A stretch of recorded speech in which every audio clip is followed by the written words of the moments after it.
Have you ever wondered where the legend of the phoenix truly began? In the ancient world, this magnificent bird was more than just a symbol of rebirth. It was a powerful embodiment of transformation and renewal. According to ancient Egyptian texts, the phoenix was said to live for 5 centuries, residing in the sun's warmth.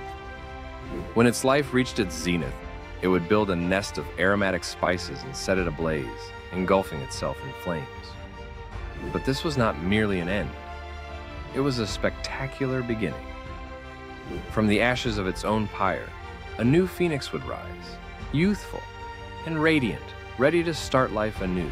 But the story doesn't end there. Some say the phoenix wept as it perished, and its tears nourished the earth, bringing forth vibrant life. The Greeks, too, adapted this tale, interpreting the phoenix as a symbol of immortality, forever linked to the sun's eternal cycle. Whether in Egypt or Greece, the phoenix's saga resonates through history, reminding us of our capacity for rebirth amidst destruction.